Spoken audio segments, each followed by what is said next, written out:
Oke, sama satu lagi nih, karena gue juga pengen ngebahas satu tim teman gue yang kemarin menang heroik, gara-gara kipernya adalah si Oliver Giroud.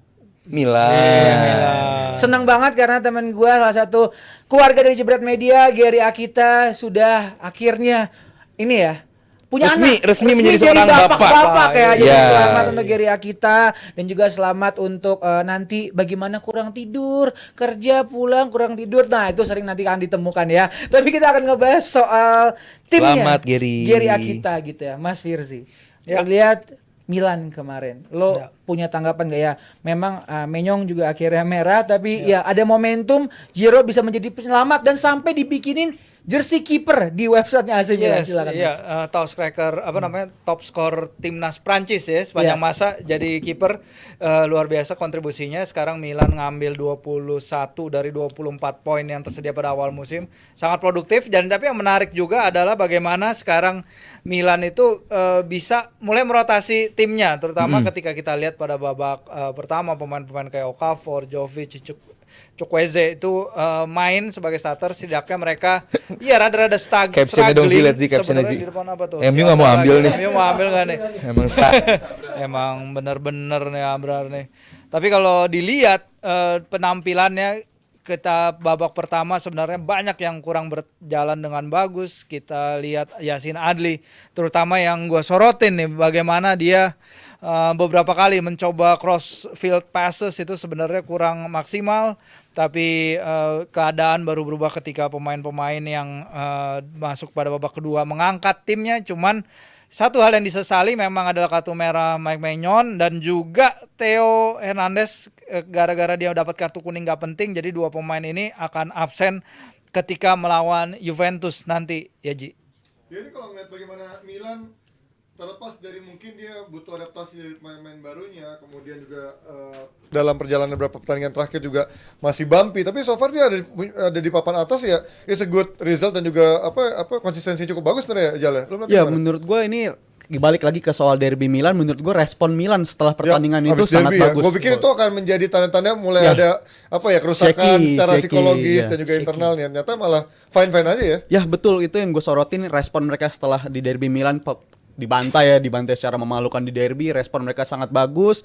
Dan terlebih kalau ngomongin soal pertandingan yang kemarin itu mereka menang 1-0, itu menurut gue ya itu mereka melakukan rotasi tapi mereka tetap bisa stay in the game selama itu. Bahkan sebelum pemain-pemain intinya masuk seperti Liao, abis itu Pulisic masuk, mereka sebenarnya punya cukup peluangnya untuk memenangkan pertandingan tersebut, tapi mereka nggak bisa mengkonversi peluang-peluangnya. Dan akhirnya pemain-pemain tersebut masuk dan mereka akhirnya dapat keunggulan itu 1-0. Tapi itu kan bukti sebuah karakter yang bagus. Mereka nggak berhenti menyerah segala macam, tetap ngelakuin chance created yang begitu banyak. Dan yang gue paling salut sih, sorotan gue ke dua center back utama mereka yang kemarin main berbarengan, yaitu Malik Thiaw dan juga Fikayo Tomori. Dua partnership yang menurut gue belum banyak dites di beberapa musim terakhir, tapi gue ngeliat penampilan dia kemarin berdua dan juga di penampilan dia beberapa kali di musim ini, total Milan cuma kebobolan 2 gol setiap ke dipimpin sama dua back ini di partnership lini belakang, Malik Thiaw dan Tomori. Gua rasa untuk ke depannya, untuk kita lihat di partnership lini belakang, gue pengen lihat dua partnership ini tetap berlanjut untuk partnership di Milan sepanjang musim ini. Apalagi mereka masih berjuang di Champions League yang posisinya belum nyaman-nyaman banget, masih jauh dari kata nyaman di Champions League. Jadi gua rasa dua pemain di lini belakang ini layak untuk dapat kesempatan lebih lagi untuk menjalani musim ini. Kalau ngelihat bagaimana rotasi yang dilakukan Milan, ini kan kalau tahun lalu mungkin dia belum punya kedalaman yang cukup bagus ya, dan tahun ini dia belanja cukup banyak pemain dari hasil penjualan Tonali ditambah beberapa uang lainnya gitu ya, membeli beberapa pemain. Tapi so far cukup oke kan, walaupun sekarang udah bisa rotasi, dia bisa menang walaupun cuma 1-0 dan juga menangnya juga sedikit menegangkan. Tapi dengan rotasi ini Milan artinya sudah punya kedalaman yang bisa dibagi antara Liga Champions sama Coppa Italia, Bung Arpa. Waktu Maldini cabut dengan segala problematika sama Cardinale, sebenarnya gue agak berpikir ya Milan akan goyah ya. Tapi sekarang kita lihat di puncak klasemen mereka berapa poin? 21. Cuman kalah 1 kali. Terus yang dibilang tadi sama Rijal habis kalah dari Inter mereka bangkit lagi. Terus itu satu. Jadi sebenarnya isunya nggak ada gitu. Terus kedua, kalau kita lihat mainnya kemarin, itu sebenarnya menunjukkan bagaimana Milan solid ya secara individu maupun juga secara kolektif ya. Kita lihat kemarin ya soal Giro juga itu nanti mungkin akan kita angkat atau udah tadi ya. Udah tadi sekilas ya. Itu boleh diangkat lagi. Oke, itu kan sedikit lu bisa ngeliat bagaimana kekompakan mereka, kelihatan mereka siap dengan segala emergensinya.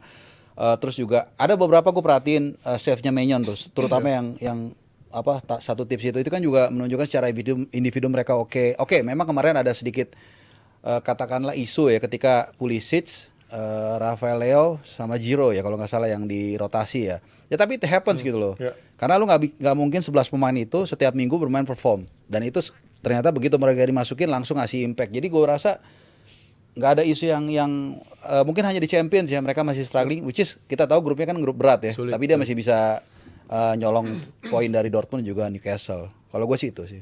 Dan kalau ngeliat bagaimana akhirnya si AC Milan ini berada di papan atas, nyangka gak kalian? Karena kan gua mungkin melihatnya kemarin Napoli masih akan ada di peringkat 1 dikejar sama Inter dan Milan. Tapi sekarang kelihatannya justru Milan yang berada di papan atas, Inter ada di bawahnya, Napoli sekarang agak lumayan cukup jauh dan Juve malah lebih dekat. Lu lihat Milan sekarang cukup nyangka nggak Fir? Ada sekarang nomor 1. Sebelumnya gue mau nanya tuh konsep baju wasit gara-gara kemarin ini lagi ramai Enggak, di gua Twitter. abis tadi jaga di counter Adimas. Jaga di counter Kirain Adimas. masih kartu kuning ke kita. Kebetulan gua juga sales Adimas di sini. Siapa tahu masuk ya. Iya, betul masuk Adimas di sini. Masuk. Apa tadi nanya? Ya terlupa sampai lupa kan.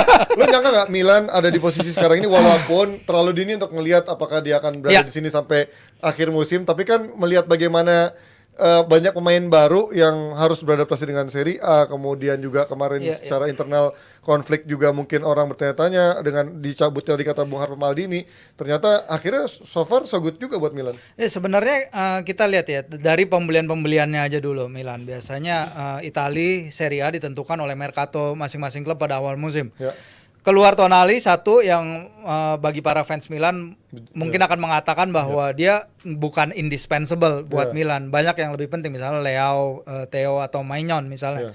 Tapi dengan membeli pemain-pemain yang mereka punya itu memberikan itu tadi depth untuk rotation yang ini mungkin beda juga dengan apa yang nggak bisa dilakukan oleh Inzaghi dan Inter sekarang ini. Tapi kalau kita lihat mungkin hanya yang paling penting adalah pembelian Milan sejauh ini works kecuali satu pemain doang ya Chukwueze yang masih berusaha finding his feet, finding his ground. Okafor aja datang setiap kali masih bisa contribute gol dari bangku cadangan. Musa juga memberikan energi, Pulisic memberikan kelas di penyerangan. Ini pemain-pemain yang bisa melihat bahwa mereka bermain untuk Milan, mereka menikmati bermain untuk Milan dan ini adalah suatu komponen penting yang bisa membantu tim ini untuk makin lama makin nyerang ini puncak klasemen, apalagi kayak persaingan Serie A sekarang makin dibanyakin lagi oleh naiknya Juve lagi kan. Juve juga bisa mulai menyerang papan atas, Napoli juga mulai memperbaiki diri, Roma juga nggak jauh dari zona Liga Champions sekarang. Jadi menurut gue Serie A yang dalam 3-4 tahun terakhir punya beberapa juara, nah tahun ini juga pasti akan lebih ramai lagi, Ji. Dan kalau lihat bagaimana judulnya kurang ajar ya, Giroud jadi penyelamat AC Milan, MU mau ambil nggak? Tapi emang ini yang menjadi headline banyak media-media sosial menyindir bagaimana dibanding Onana, mendingan pakai Giroud sekalian ya. Padahal mainnya cuma 5 menit, tapi memang ada save-save yang cukup krusial. Ini mirip kayak waktu dulu Rio Ferdinand jadi kiper, O'Shea juga, Harry Kane juga pernah, terus juga John Terry, biasa-biasa aja kayak gitu. Ini kita ngebahas bagaimana rekan rival kotanya AC Milan yang juga sebenarnya rekan berbagi stadion ya. Karena kalau nggak patungan mereka nggak bisa punya stadion. Tapi kalau bagaimana Inter kemarin memulai dengan bagus, tapi justru gagal mendapatkan 3 poin. Menurut gua nih kehilangan yang sangat besar ya. Nggak penting itu kehilangan 3 poin ketika mereka udah unggul 2 gol, penaltinya pun juga pelanggaran yang nggak penting. Dan lu melihat gimana Inter musim ini banyak menangnya juga cukup meyakinkan di satu sisi, tapi banyak juga yang kecolongan-kecolongan yang membuat mereka kehilangan poin nggak perlu gitu. Ya kebalikannya dari Milan bisa bangkit setelah derby, justru Inter kehilangan momentum ketika selesai dari derby. Jangan kayak Arsenal 5 tahun lalu ya. Target mereka adalah menang lawan Spurs. Biasanya peringkat 4 aja gitu ya. Tapi sekarang Arsenal udah di atas itu kan. Maksud gue itu jangan sampai Inter di bawah Simone tuh kayak gitu, dia derby selalu dominan. ada Ya. di papan atas tapi nggak bisa juara gitu kan. Betul, mereka seharusnya bisa memanfaatkan momentum karena setelah dari derby sebenarnya dari fixtures dari jadwal sebenarnya fixtures yang sebenarnya bisa dimenangin Bisa, semua gitu bagi Inter menurut gua. Tapi ternyata sekarang setelah hasil kemarin praktis mereka berada di bawah AC Milan, menurut gue itu suatu kerugian besar banget. Tapi secara faktor psikologis menurut gua international break datang di waktu yang tepat untuk sekarang karena Inter belakangan ini 3 game terakhir menurut gua agak shaky dari lawan Sassuolo juga kalahnya ketika unggul lebih dulu, habis itu mereka kalah dari pertandingan tersebut. Betul. Kemarin bahkan lawan yang kedua unggul 2-0 itu kelihatannya di 15 menit pertama udah kayak nggak ada masalah, udah unggul cepet banget. Makanya gue ganti TV babak kedua. Iya. Dan nonton yang lain aja gitu kan. Nonton Pede, aja masalah udah kan. pede. Iya, Udah pede betul. gue 3 poin di merem nih. Udah kayak aman gitu Bener, menangnya. merem gua kan. Menangnya kayak aman tapi ya faktor mungkin hilang konsentrasi atau apa akhirnya mereka ngasih kesempatan lawan untuk back in the game dan alhasil datanglah penalti tersebut. Iya. Dan abis itu penampilannya Inter praktis gak berkembang menurut gua di pertandingan kemarin itu. Tapi abis itu datang lagi gol kedua dari Zirkzee ini ya, dari lawan yang menyamakan kedudukan menjadi 2-2. Baru deh di 10 menit terakhir, 15 menit terakhir Inter coba lagi tuh untuk mengembalikan keadaan lagi, coba unggul lagi. Tapi udah it's too late menurut gua karena lawannya udah terlanjur, moralnya udah dapet, anginnya mereka udah dapet untuk menyamakan kedudukan. Jadi gua rasa ini benar-benar kerugian banget. Yang padahal Inter musim ini adalah tim dengan status clean sheet terbanyak. Artinya mereka bisa menjaga nggak kebobolan seharusnya. Tapi di pertandingan kemarin mereka hilang konsentrasi. Bahkan yang gol kedua ya, itu yang benar-benar lawan udah kayak free kick gitu. Bisa kontrol dulu, balik badan, ngeliat gawangnya dulu. Itu semuanya terlalu mudah dan gua rasa ini yang harus diadres. Karena di lini depan kontras dari musim lalu. Musim lalu masalahnya ada di lini depan, kurang klinikal lah istilahnya. Tapi justru di musim ini ya pertahanannya bagus, tapi beberapa kali khususnya di 3 pekan terakhir suka hilang konsentrasi dan bisa berakibat kerugian Nah, kayak gini. tadi itu kuncinya konsentrasi itu. Menurut gua kalau tim yang emang di atas kertas emang dia lebih tinggi kualitasnya, Inter Milan main di kandang, terus lu unggul 2-0 dalam waktu yang singkat dan lu bisa dikejar bahkan dalam waktu yang singkat kan, kalau nggak salah tuh beda gol abis 2-0 ke 2-1 itu kan nggak sampai 10 menit. Menurut gua tuh, dan abis itu ada gol lagi di awal babak kedua. Menurut gua ada kurang pengalaman dari si sang pelatih. Ya, Simone. Ya, artinya kan di situ sebenarnya kesempatan lu untuk kill the game sebenarnya. Lawan kan pasti serba salah kan, bolongnya apakah dia mau menyerang atau enggak. Dua-duanya itu advantage buat Inter sebenarnya. Artinya kalau kita tempatkan sebagai pelatih, kalau gue bayangin kalau di seorang Guardiola selesai itu si Bolonya tuh, oke lu mau ngapain? Kalau lu mau lu nggak mau attack, kita akan ngurung lu tapi nggak akan terlalu kita sisakan ruang buat lu nyerang. Tapi kan ini nggak terjadi. Buktinya kalau nggak salah menit 13 2-0, sekitar menit 20 mereka 2-1, pressure jadi balik lagi ke Inter Milan. Mereka jadi serba salah nih mau nyerang atau enggak. Itu kalau gue lihat Sina tadi, kalau bicara di depan gue rasa bukan isu ya. Inter Milan kita lihat berapa kali ada Thuram segala macam, tapi kok bisa gitu loh konsentrasi dari pemain-pemain belakang Inter Milan yang sebenarnya berpengalaman dengan pelatih yang lumayan sebenarnya gue harapkan, tapi itu bisa terjadi seperti itu. Ini kok gue bilang kesalahan murni di Simone Inzaghi yang nggak bisa. Lu kalau lihat bayangin Guardiola itu ya, keadaan seperti itu pasti dia akan selalu punya insting untuk mengatakan nih back gue kayak tadi lu Ji, matiin TV nih istilahnya gitu. Udah mulai lengah, dia tuh udah harus punya insting itu, tapi dia nggak melakukan itu di pinggir lapangan. Gue nggak ngelihat dia kayak tadi matiin TV aja santai aja. Which is it won't be happen kalau itu Guardiola. Ya moral story-nya adalah ini bagaimana Inter harus bisa menaklukkan tuntutan dari fansnya, di mana udah tahun ketiga buat Simone Inzaghi, dia mendapatkan Coppa Italia, di Liga Champions mungkin gak juara tapi udah sebuah prestasi ada di final. Yang diinginkan adalah sekarang untuk menjadi juara di kompetisi lokal dulu. Menurut lo ketika ini gagal di kompetisi lokal Serie A lagi, sebuah kegagalan gak buat Simone Inzaghi 3 tahun gak dapat Scudetto? Ya ini yang dibilang di Tutto Sport juga ya Ji, di edisi kemarin, bagaimana dalam obsesi mereka mengejar bintang kedua, pasukan Inzaghi akhirnya merasakan pressure itu datang dalam bentuk ya tim-tim yang so-called di atas kertas lebih kecil. Ini kan seperti yang terjadi musim lalu, di mana Inter bisa-bisanya kalah 12 kali sepanjang musim. Itu 3 kalinya jumlah Napoli sang juara. Mereka kalah di kandang kemarin kan lawan Empoli, lawan Monza, di Bologna mereka kalah, di Salernitana kalah. Hasil-hasil minor kayak gitu yang seharusnya mereka perhatikan, karena percuma Inter bisa menang lawan Milan, bisa menang di derby, bisa menang lawan Juve, bisa menang di Roma. Tapi kalau misalnya melawan tim-tim kayak gini kepleset, at the end of the day turnamen dimenangkan oleh penampilan konsistensi sepanjang 38 pertandingan. Not just the big games. Big games itu tentu bagus menang melawan tim-tim di sekitar Inter di klasemen, tapi kalau di kandang tim-tim yang jauh di bawah mereka dan mereka nggak bisa dapat poin penuh, seperti sekarang mereka udah kehilangan 5 poin lawan Sassuolo dan lawan Bologna ini.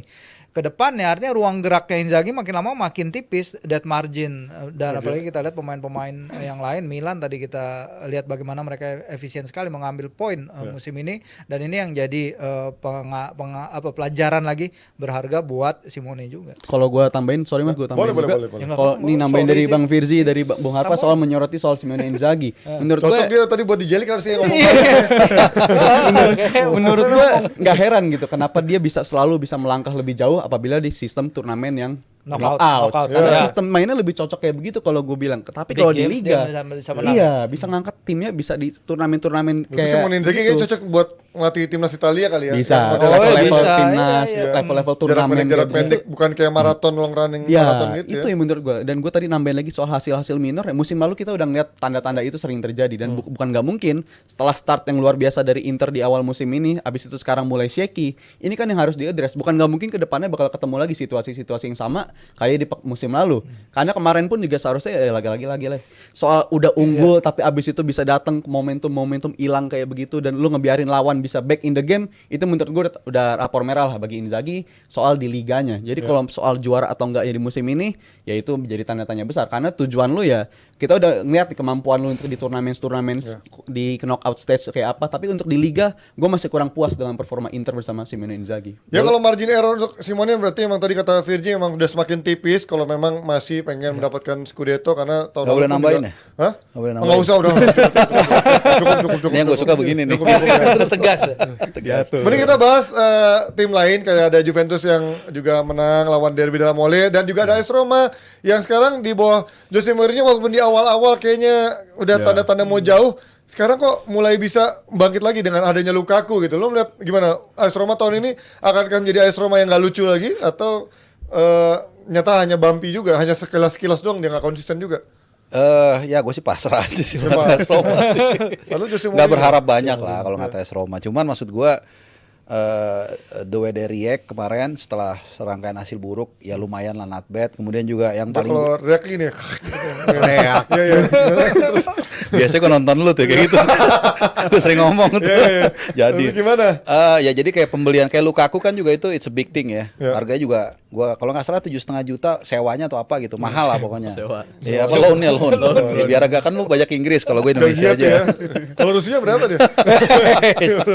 Dan pelan tapi pasti emang lagi-lagi menunjukkan bahwa ya insting Mourinho belum hilang lah. Kita masih ingat klasik story dia waktu dia cerita soal beli Drogba dulu kan. Oh iya. Ya kan yang dibilang sama Roman Abramovich. Jadi until now it's still okay gitu. Tapi musim masih panjang, makanya gue juga nggak mau terlalu gembar-gembor lah. Tapi ya itu tadi kemarin juga pembelian Ndika ya kalau nggak salah tuh backnya juga bagus, ada clearance.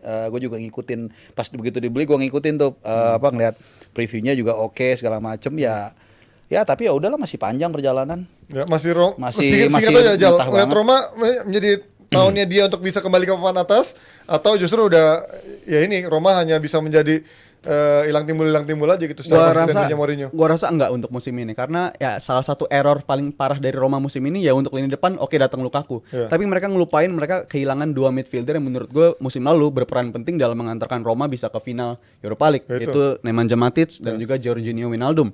Karena di musim ini kelemahan mereka justru yang di luar karakter Mourinho lah, kenapa pertahanannya jadi gampang banget ditembus, kenapa lini tengahnya gampang banget di bypass sama lawan. Itu menurut gue karena lu nggak punya profile midfielder yang kayak si macam Matic dan juga Wijnaldum yang bisa berperan sebagai breaker, pemutus serangan lawan. Jadi gue rasa untuk musim Roma ini nggak akan membaik lah untuk Itu dia dari Serie A. Mohon maaf ya Napoli nggak dibahas walaupun kalah, tapi karena nggak ada yang minta kali request dari fans Napoli untuk dibahas, jadi kalah pun nggak masuk headline buat DPI.